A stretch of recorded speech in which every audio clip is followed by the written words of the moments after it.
There we go. And I'll just share screen.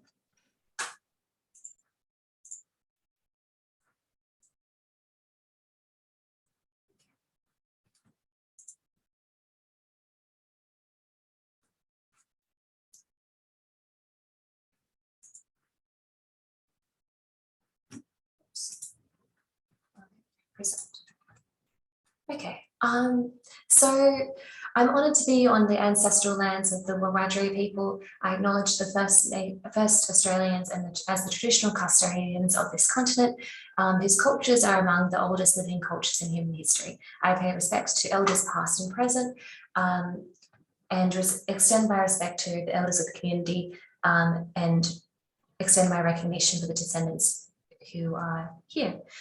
So welcome everybody to the PD session for today. My name's Ingrid, and Wendy as well will be leading the professional development. We're both EDs at the university, and our focus for this professional development is learning spaces, and we consider experiential learning as a way to enhance learning spaces.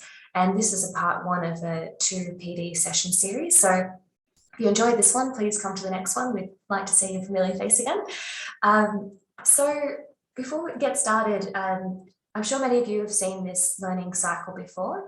We touched on it a little bit last year in the edX session, and this is Kolb's learning cycle, where the focus of Kolb's learning cycle, it begins with a concrete learning experience where students engage with an activity that is a concrete activity. Then they reflect about the experience and discuss the ideas. Then they draw it into the overall big picture of the in abstract conceptualization, and then they apply it in a practical way.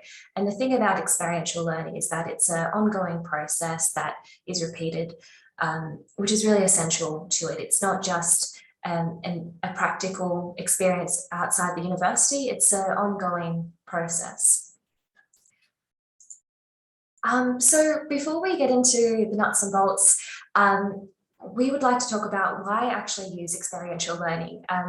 We know that it's a good strategy for engagement, but what does the science actually say to support this to improve teaching at CSU and broadly? So a lot of the research from Willis, J. Willis, talks about the ability for experiential learning to actually increase students' ability for memory, because when it,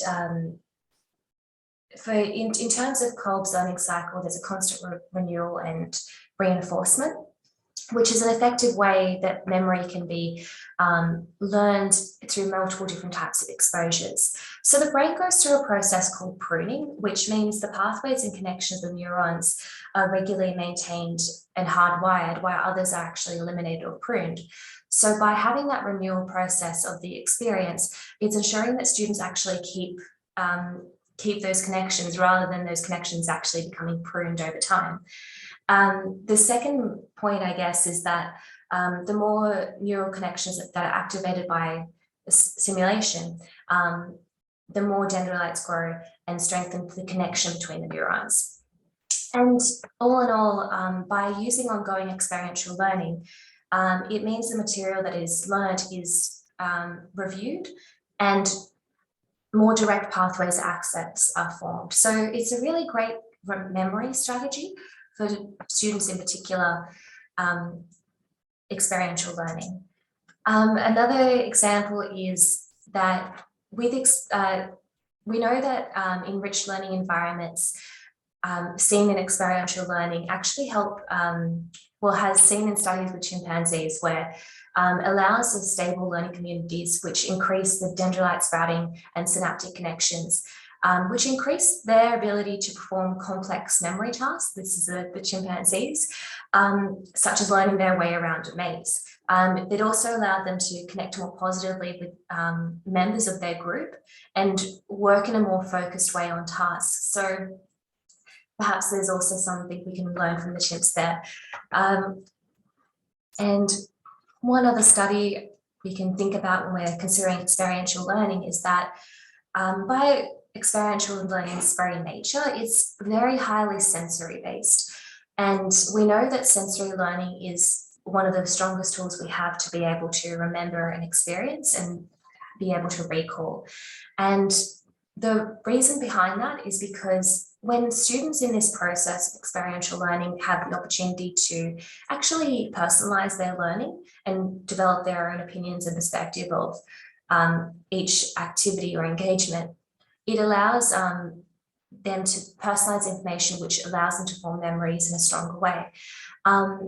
Because hands-on experiential learning is by its very nature multisensory, it allows the regions of the brain to form powerful cross-referencing, which is seen in PET scans.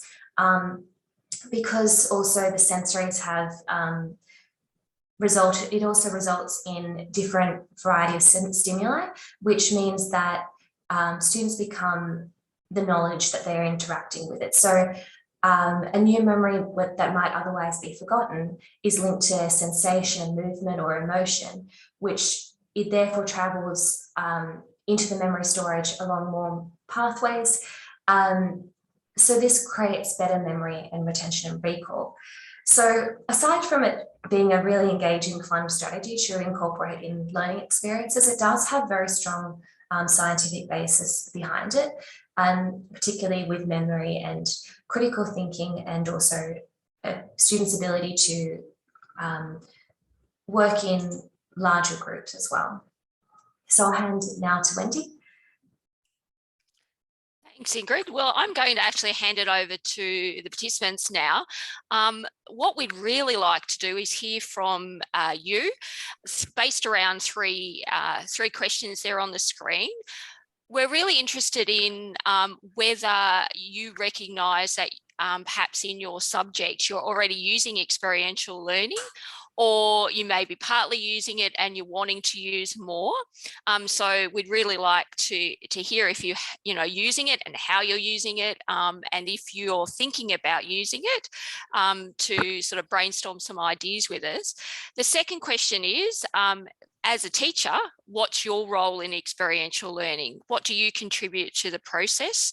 Like to hear about that. And then also the third question is, which links to the second part of our second session that we'll be running later, is about what role does the learning space play in experiential learning, not just limited to physical spaces, particularly in COVID times. As you know, a lot of your learning and teaching happens online. So if anybody would like to open up the discussion, we'd love to hear from you. Very informal. Oh, hi, it's Adrian here. Do you want me to have a go? Go for it, Adrian. Love to hear from you. Yeah, so I teach on some of the justice study programs, and one of the things I get them to do is they attend a crime scene following a report of an abduction, a kidnapping, based on a true case. So they arrive at the crime scene, which is we set up on the Port Macquarie campus outside without trying to interfere with other classes or raise alarm. And then it's their role then to sit back and assess what are they seeing, first of all, evaluate what's the next sort of steps, like creating a cordon and things like this. And during the actual scenario, and please don't share this with anyone who knows on the course, they actually have a member of the public, which is a colleague of mine, turn up and to tell them some things, and starts to walk around the crime scene and stuff like this. So they have to, because crime scenes are very dynamic and it's not a perfect world when you arrive. So therefore the tutor, if you like, sorry, the stooge, the member of the public, if you like, creates another dynamic of them having to then think about, oh, what's my role? What do I need to do with this individual? It's great seeing their faces, because all of a sudden the cogs are going and things like this. And a couple of other things we do, we have like a piece of footwear. They've got to understand, well, what was it telling you? Because like the tongue's pulled out and things like this. So is that sort of person was in a hurry? There's a pair of spectacles. Some people nearly trod on them and missed them and stuff like that. So then we do that. They do a sketch, they go back, and then we debrief about what was that crime scene, what did it tell us, what didn't it tell us, and how did we work with the member of the public. Big intro. Oh no, that's brilliant, Adrian. That's exactly the sorts of things that we're wanting to hear. So what is your role in that process? Do you stand back? Do you intervene? Do you guide? Yeah, I think probably a little bit of all that in a way. Obviously, I'm the glue. So when you look at those arrows between all those sensory things, I suppose I'm the glue. And so I indicate when the member of the public comes over. I'll stop them if I think they're going to damage some evidence. And I'll just say, okay, stop, now look down. Yeah, and things like that. And what we found was the students, I did it at the Port Macquarie campus last year. And what I found the students were straight away, they put the surgical gloves on, the gloves. They read the report and they were just straight out there. And I'm saying, okay, what does the gloves on your hands imply to the public around you? So perhaps a bit of discretion, keep them away, first of all, and go and see what you've got first. So, yeah, so it's an ongoing thing. I suppose my role is to sort of nurture them, but I want them to recognize some key decision points. And you just don't know it. And they did a fantastic job, but they all approach it differently. Some people would focus tunnel vision on the shoes and miss the glasses and things like that. So, Adrian, do you think that it would work as well if you did that in a classroom or online? Oh, look, I actually had an online cohort for it. And the online cohort, which I'm sure it's similar to the others in the class, is often it's a postgrad, they're a lot older and have already got careers or secondary careers and things like that. So they're pretty forthcoming and giving the view. So I did some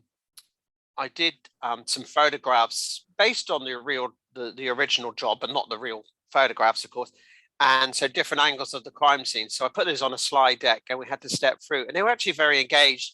I thought it might get a little bit dry, but they wanted to know more. And of course, they pressed the point about what was the real result, what really happened. So you have to make sure, in terms of confidentiality, that you want it real, but at the same time, there's a purpose to what they've got to do. And so they picked up on a lot of the cues. It was like a small camera on the building side, if you could see it. So when you're scanning a crime scene, look up, look down, and things like that. So it wasn't too bad, but slightly different. Right. Ironically, I preferred the online because it was easier to manage than 15 people walking across a crime scene. but it was, like I say, that was the first time I did it last year for 3.0 sessions. So I'll be doing it again with a slight tweak. Great. And I suppose the learning for me was I brought the member of public in too soon. I want them to digest a bit more of what they've got in front of them. So that's probably my tip I'd share with my peers here is the change of dynamic was probably just too soon. They needed a bit more time. Right. Thank you, Adrian. Thanks for sharing. That's fantastic example. Has anyone else got some examples from their subjects that they're teaching, or ideas of how, perhaps they'd like to try? Anybody even compete with that? No, it's hard, isn't it? Sorry. I imagine a lot of the medical and physical stuff would be similar, wouldn't it? Paramedics. Well, I can jump in there. So I'm a clinical educator, but my clinical background is occupational therapy. So I don't really teach a subject, but what we do is we design placements for students, for health students to come on placement in rural areas. So I guess the whole thing is experiential. And what I'm interested in is how that can contribute to learning and integrating the theory and the practical. Also, we do facilitate some webinars for clinicians to also help them with being able to supervise students on placement. So I guess that's something that I'm also interested in how can we actually facilitate some experiential learning during those webinars with clinicians all over the country. Yeah, I obviously myself, as part of my training, I've had loads of opportunities to experience experiential learning myself. And some of it was good and some of it was not as good. It can, if it's not well designed, it can easily turn sour, I think. Yeah, yeah, so my role in terms of as a teacher in experiential learning from my role as working as a clinical educator is to design the practice. So it's to design the learning opportunities that the students may have. So we're also interested in facilitating that with the supervisor, but our role is more the support. We're not actually doing it with the students. Yeah, and the learning space, interestingly, what we found with clinical placements specifically is that when students feel that they're part of the team where they are placed and they feel welcomed and you know, safe where they are, it's as if they are very much more engaged to learn, and they are more proactive in terms of participating in this experiential learning. So for us, I think it's more a psychological space than a physical space, more than, you know, more than the equipment they have available or what town they go to. It's more the, yeah, how they are received by the others. So yeah, Thanks. but very interested in this topic. Thanks, Elsie. And I think I've just wrote down a note there that as a teacher, you design the learning opportunities. And that's very much what Ingrid and I are interested in, that that as teachers, for instance, there's a forest, off you go, and thinking, you know, that learning will happen, or there's a farm or some other space. So that as a teacher, you are actually responsible for designing those learning opportunities for students. And so that's where that cycle of learning and experiential learning comes in. Thanks for sharing that. Is there anyone who else would like to share? Sorry, Wendy, can we just ask Elsie, what's the tips you could share with us? You said there were some good and bad things you learned about placements. What's the bad stuff so we can learn from you? Yeah, well, I guess in terms of my own experiences that I've had while I was studying, I was doing my master's degree in play therapy, and we were learning all the tricks and, you know, techniques and things with each other. And I guess we were kind of forced to do things that some of us weren't really comfortable with doing. So there are lots of it's a you know, it's because it's a psychological study. It's very invasive if you do that technique with somebody else, because the stuff will come out, the emotional stuff will come out. So I guess because we were studying it, but we were forced to deep dive with each other and kind of be each other's therapist. Yeah, some people had really poor reactions to that. Some people had anxiety attacks, and yeah, it wasn't very well controlled. And I think the support we had afterwards was really lacking. But I guess that would only happen in specific special circumstances. It's not an overall, I don't think you would really trigger such an intense reaction with normal experiential things, but it could happen. And then in terms of placements, some bad experiences we've had was when staff weren't really engaged. So for example, the students would be on placement, but and we before it started, we had this co-creation with the community, and they all said, yes, we're all on board. The students could come in and observe, say, for example, the doctor working with the client and then the nurse working with the client. But then when the students get there, staff aren't engaged and not allowing that experiential learning to take place, and students feel that they shut out of this whole process. So I guess that has a lot to do with the dynamics between everyone involved in this learning process as well. And also when there was a poor fit in terms of personalities, or maybe it's a poor performing student and the supervisor not knowing what to do with them. Yeah, so that can that can have impacts as well. Thanks, Elsie. So personal boundaries is a bit of a red flag area then, isn't it, on your first point? If it goes, then students may sort of shrink, if you like, or yeah. Yeah, okay, that's a good point. Anyone else? I don't think I can really compete with that, because I teach into business, which isn't quite as dynamic as that.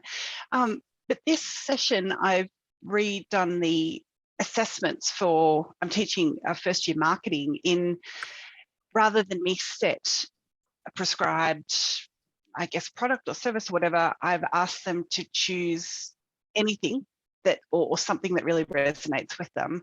If they work in we've got people who are in vet clinics, from, run, with horses, to accountants, and there's all kinds of podiatry, and there's all kinds of interesting.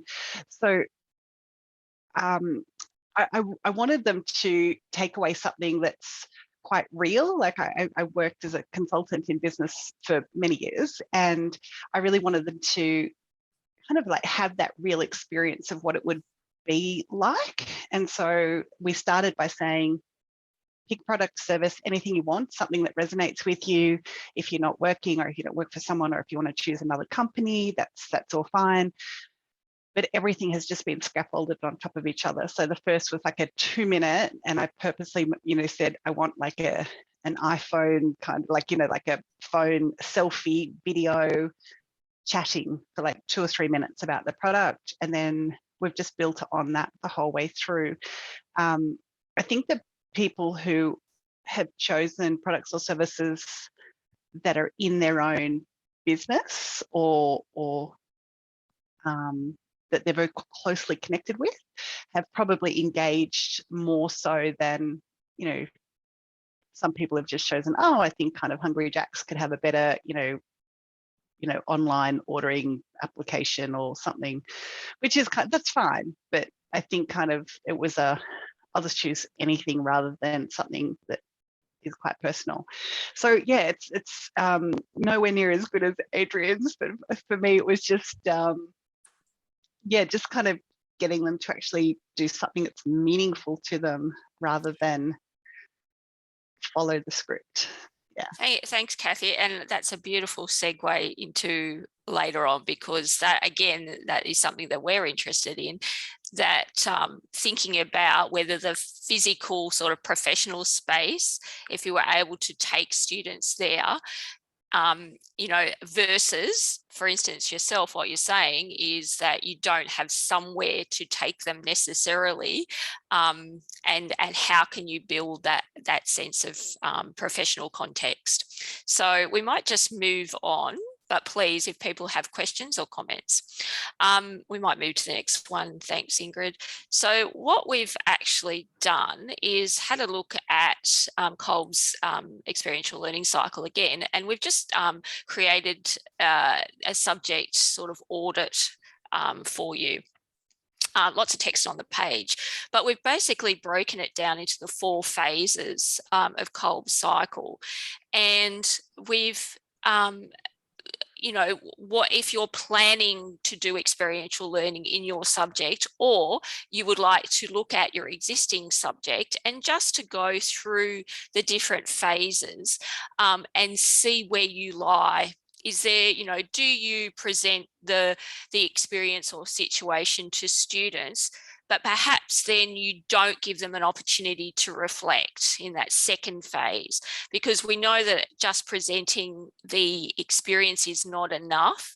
Giving students the opportunity, and other people have talked about this, is that opportunity to have time to reflect and on their observations from that concrete sort of experience. And then that sort of third phase is that abstract conceptualization, linking what they've seen and they've learned to other theories and ideas. So, we will send these to you, so you can certainly just have a look at that and just use it as something in as a tool for your subject. We've highlighted this phase 4 of the cycle, this active experimentation, and again, allowing students to have enough time to actually see how what they've learned applies to the world around them. And I think sometimes that step can be missed. I think there's a couple, like the reflection, but also this experimentation, so that, in this situation, the world around them would be their professional context. So, it's all well and good for students to experience something, to learn something, but they need to have that time to think, okay, how am I actually going to put this in practice? So we've just obviously at the bottom, again, just thinking about what opportunities you might have in your subject. And then we're sort of doing a call out that, you know, if you've got some ideas, but you don't necessarily know how to go about them, or you'd like to talk about them, you can certainly reach out to an educational designer. And, you know, we're more than happy to give you some support and some ideas. Okay, Ingrid, next one, thanks. And I'll just hand over to Ingrid. So we'd like to use the example of an academic and what she's been doing at the university over the last couple of years. She doesn't necessarily always use experiential learning in a prac-based situation. She often uses experiential learning online or in her own classroom. And so Jennifer Weller, she had a subject on managing change in communities. And so she started off by giving students a job interview application and a description. So they were given a cover letter and a criteria, I should say, and a selection. And that was then followed by students engaging in a class discussion after they went through a concrete experience of a potential job application. Then they applied it to the theory that they learned, and then they had a practical application somewhere down the track where they themselves applied for a job outside of work. So that was one example that she used in her context. Another example of what she used was providing a case studies choose your own adventure scenario, where online students were given this was in a HR subject, multiple different scenarios and choices where they had to make decisions along that process, which led them to an endpoint. And after they made all those different decisions related to HR, and some of these decisions were quite, very challenging and also involved a lot of emotional intelligence as well. Students then had the chance to step back and have a think about also cognitive bias and how that may have impacted their decision, and how one student approached a problem whereas another went in a completely different pathway. And then following that, they broadened the idea to what were the concepts they were learning as part of the HR subject that could help, I guess, refine their decisions in future, and also think in a bigger picture. And then finally, they then developed strategies for HR management and approaches that they could potentially later use. And this was an experience that was repeated. They were able to do it again. So that included that repetition that prompts that memory retention.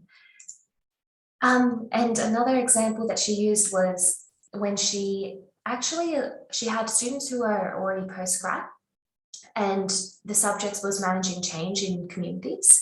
And a few of these students already had quite high-level leadership roles in their career, and she understood that that was the context she was working with, so she knew that they were coming with a concrete experience.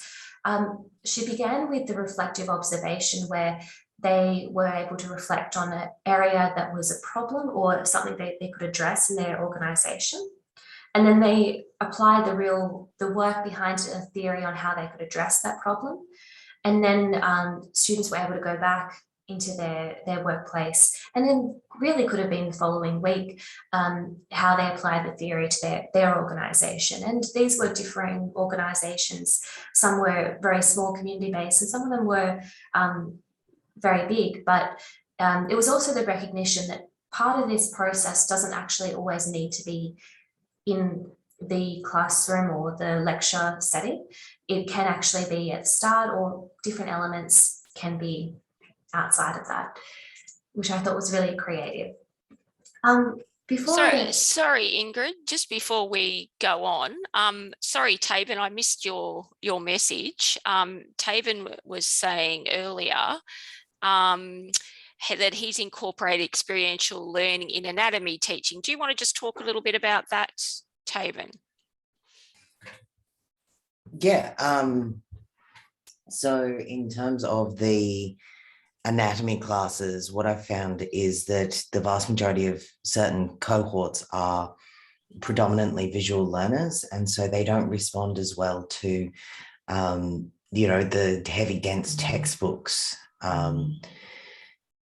What I found really useful for them is like the anatomical planes. Like I actually get them to get out of their chairs and, step forward and jump backwards. And so there's a specific physical motion that's associated with that concept. And then the same with the kind of finer details of anatomy. So, like we know where our knee is, but we had to learn that. They can learn where the muscles and bones are because they have them overwhelmingly. So, yeah. I think as well what you're saying there, actually getting them up to move, that's also prompting that sensory memory as well.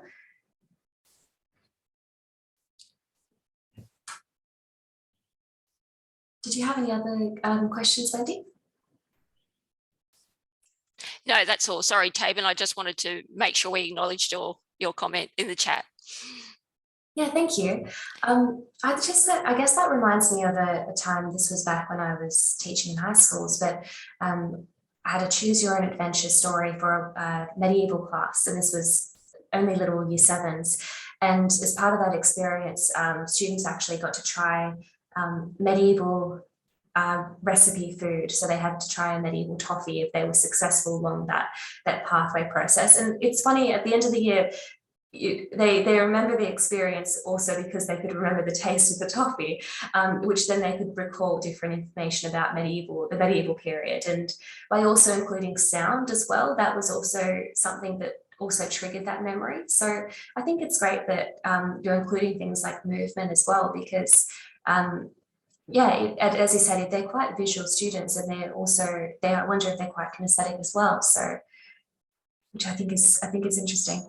Actually, on that note of including sound, that's been incredibly effective in history as well, because using the YouTube videos and that kind of stuff, particularly around media history, but, students remember songs. Yeah.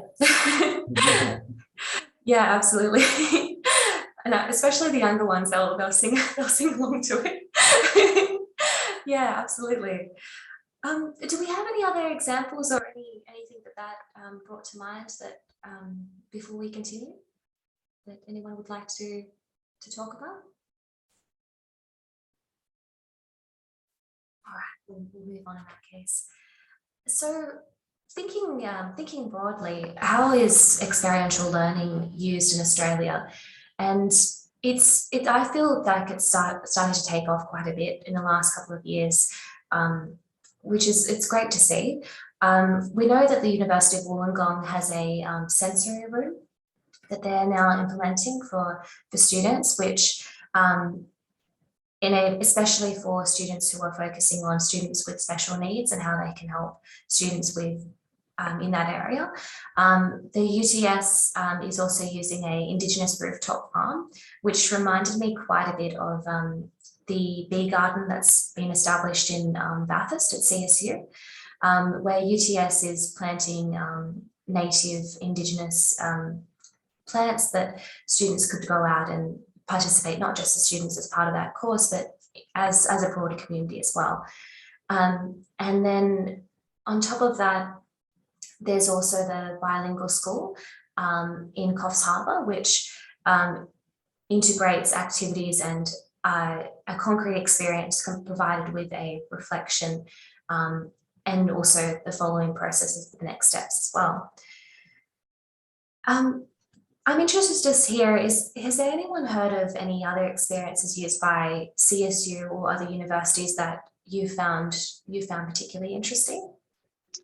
I'm not actually at Dubbo campus anymore. I've moved to Orange, but Dubbo campus did have a Indigenous garden that there was a lot of, between, like, the nurses would kind of go out and kind of talk about, how something may have been used traditionally to, heal something or other. So I believe it's still there. I have not been at Dubbo for a couple of years. So, but yes, they did have one at Dubbo.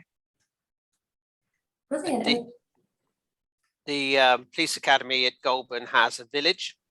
And when I taught down there for couple of years, they've got a village. So they've got a school and a pub and a bakery and a dwelling house and things. And then students deal with different types of scenarios. And interestingly, and it's not my design, but interestingly, on their first week, they arrive at the academy. They get given a radio, and they have to go to it to whatever they turn up to, and have to think about what they're going to do. So, but they have like a meth lab, and they'll have somebody dead in a shower, and things like this. You know, there's all these mannequins scattered everywhere. It's they even got a train there as well. So they've got a train station to do scenarios around that. So big investment over the years, I think. And I think CSU have been working with them for about 18 years now, and they've started off, I think, with like a house. And then they've built up and they've got this big village now. So it's really good, really positive experience. And the students love doing that. They hate the classroom. They want to be out there in the fresh air. Now, Hayley, apparently the law degree has ICC embedded and takes law students onto country. Would you like to talk to us about that? Yeah, well, unfortunately, I apologize, I don't have my mic on, guys, just not feeling very well, but sorry, my video. Unfortunately, we've not been able to do it in person for a year now. However, when it is conducted face-to-face, it combines, I guess we have a cultural orientation, which is just verbal, but with elders in residence. And then throughout the next day of the residential school, the whole focus of that is going on to country and to various cultural sites around Bathurst. So there's obviously sites that they're able to see, they're walking, they're talking, they're experiencing all that really in person, and then reflecting on it again when we sit down with the elders at lunch, and subsequently when we go through basically a yarning circle and talk about some of the impact of the stories and their experiences in a more reflective manner.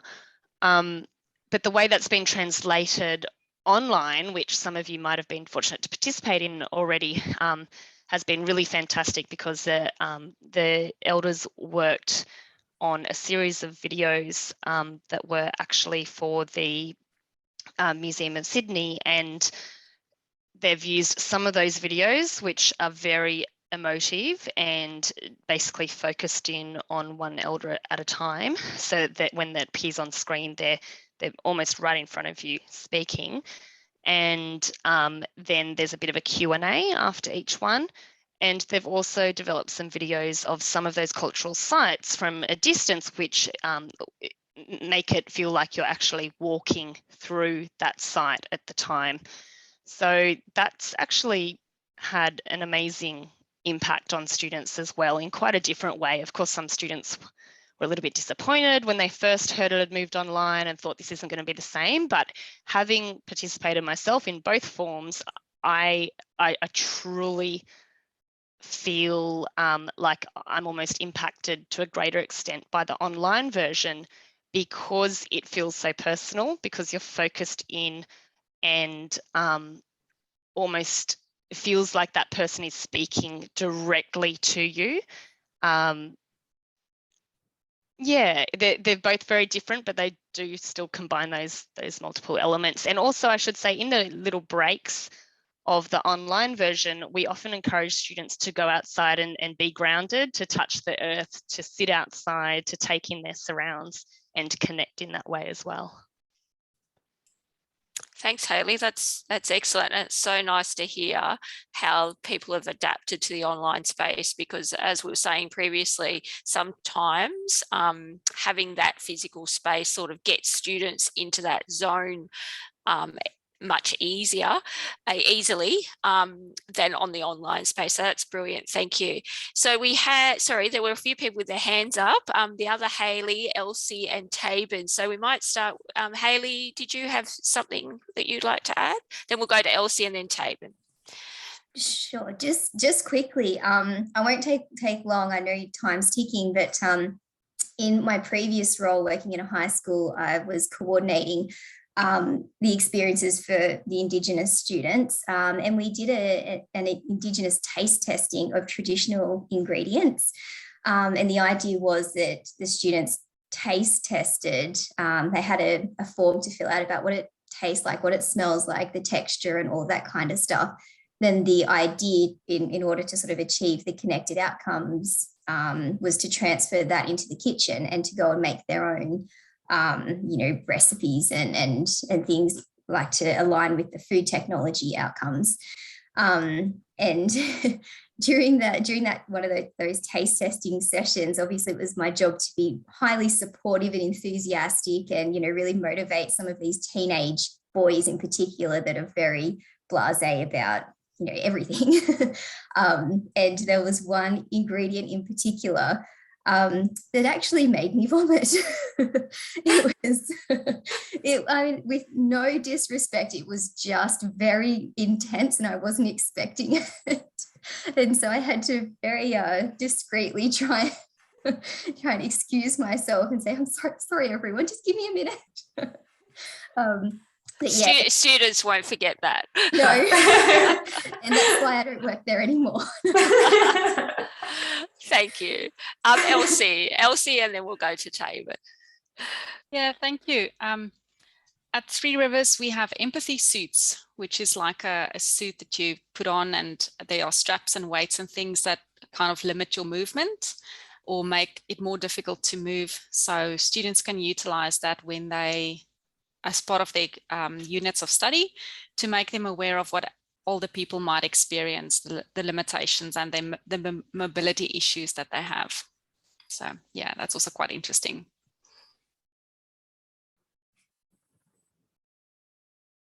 On the topic of getting students to be grounded, I wanted to really highlight, because at Wagga, we've got a lot of quite hostile architecture in terms of actually getting the students on campus. Like, we don't have seats and there's not really bins, and, there's just not the kind of placement of the architecture for students to be able to take advantage of actually being grounded to country, not just in a classroom environment, but also just generally. And I think that's something that probably needs to be highlighted. Yeah, definitely. And I think the learning spaces itself, that they need to adapt and change to fit the learning needs rather than it being the other way around. What is there anything in particular you'd say would make a difference? Honestly, I think it's a combination of seats, bins, and shade. Yeah. Yeah. Because there's nowhere for students. Like when I first came to CSU as a student myself, there was a very vibrant colony of students that would live on campus, and they'd sit and they'd have discussions, and then there would be that interaction between different groups of students. A lot of the time now, people are, even if they're living on campus, they're staying in their room and then they're coming to class and then they're going home. I'm going to put it out there and say I think that's almost a broader cultural thing as well, Taven. I just kind of find that just everyone's a bit more isolated. But for someone who's worked at Dubbo campus, I'm going to put it out there and just kind of say Wagga is awesome, because Dubbo, you have the choice of cement or cat heads. And if you're lucky, you could find a little spot of grass in the middle. But I've spent a bit of time at Wagga and I'm just like, oh, I'm just going to walk around on all this green grass. Dubbo, no. So Lisa has also said that Albury, no cafe, less seats and limited shade. So it's very interesting. Going back to, just coming full circle back to one of those three questions we asked originally, is how important are learning spaces to experiential learning? And I think just from the sort of quick poll, very, very important. Yeah, I think that's really interesting that we have sort of come full circle. Ingrid, do you just want to go on to those next sort of, just mindful of the time, we've got some international examples for you. Thanks. Yeah, so I guess Australia has from what I've seen, seem to really pick up experiential learning in the last couple of years, and there's a lot of growth to be had in that area. But what we're going to see is that internationally, it's had a very big presence for a long time, and it has had a lot of success in doing this. So it's nice to see, I guess, what people have been doing for a very long time to actually have really great outcomes. When we think about, especially in places like Sweden, Norway, Denmark, they use it quite a bit, especially from infant to university. So they don't see experiential learning as just a fun play activity. They really do see it as a scientifically backed way to educate people. And for instance, Denmark has forest kindergartens where they actually have children as young as about 3 years old to go out into the forest, spend the day, and instead of being inside in a preschool setting, they often are with trained horticulturists as well, who actually take them around and teach them about the local flora and fauna, and they also teach them about broader concepts in experiential learning, linking it to the broader picture of things like health and safety and fitness as well. And also, it helps them with their motor skills as well at a very young age, which I thought was very interesting. And they, from what I've read, the teachers there, they find it helps with students' language development, because they're having to negotiate with other students. They're also having to collaborate in really challenging situations for such little people. But yeah, it's nice to see. And there's a link there if you want to watch a short clip on that, which I found really interesting. On top of that, we have international approaches of things like the Upholstery University. They use quite a bit of experiential learning, and they use a lot of experiential learning within the lecture hall or a workshop-based experience, where they actually have they have surround sound and things like that help support that process. There's also quite intensive experiences that are funded and scholarship for the science students and the nursing students, especially in some of the American universities, where they have almost like a simulated prac experience actually at the university itself, which I know CSU has a few of those facilities. And also using of the virtual reality is also taking off globally as a way to have that concrete experience as part of the experiential learning that is reflected upon, which I think has a lot of potential. I think VR is moving away from that purely a gaming experience to something that is really open to opportunity for learning. Because if you could completely construct the environment around them while they're in the tutor room or the lecture hall, imagine the potential that you could have with that, and potentially even with VR, having students within that same constructed site as well. What could be done with that? So this has been used very broadly, and it's had a lot of success.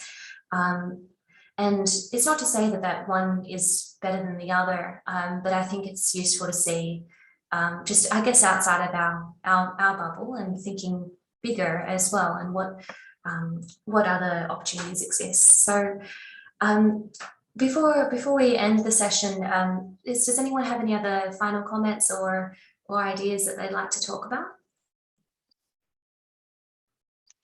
Ingrid, my only comment is I think I would really like to, Adrian had, I love that you shared that example of really making this an experience that can happen in an online version as well. I think with so many of our students online, how can we make this experiential thing happen but from another, from their own environment. So I think for me, it's just like when they're on campus, I feel like it's actually quite easy. You can really manipulate the environment so well. But on that note as well, I also I shouldn't say I'm just, but I am sessional. And I think sometimes that's the frustrating part, is that sometimes it can take months of work to really think about it and design it and organize it. And sometimes I get 3 weeks notice and I'm teaching over a session and you're like, I could have been working on this, but you don't know. But I think it's that online stuff that I'm always really trying to work out how I can make that more engaging and interactive. I absolutely agree, Kathy. And I suppose that is also one of the purposes of today's session, is a call out to people, because I feel like we are sort of preaching to the converted in this group. You all sound very creative and committed to experiential learning. So it is a call out that for people like yourselves that might have an idea, to reach out to other people. There may be other people in your team that are thinking about something as well. We can get people together. There's also the educational designers. We also have digital media teams that can support you. So you don't necessarily have to do it all yourself, but if you have an idea and you're not really sure about how to go about it, as I say, please reach out. So just really to summarize our session today is, I think we all can agree, the benefits of experiential learning, obviously to improve the student learning, thinking about, using Kolb's sort of experiential learning tool, that cycle, as we were saying earlier, maybe you're using parts of it and not others. Do you need to flesh out more of, say, reflection or that conceptualization? There might be certain areas that you could possibly work on.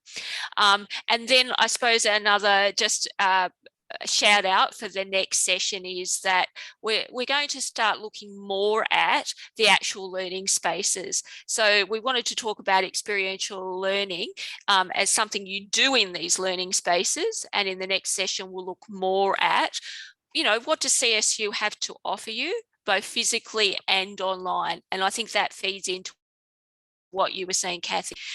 You need some more examples and ideas about how to convert it online. So thank you, everyone. That's been a brilliant session. Really glad that you contributed to it. So thank you very much for your time today, and hope to see you next time. Just Thank before you. we finish up, Tappan had his hand up. I've just got a question in terms of, because this ties really into the idea of the metaverse and how that's becoming a really big thing.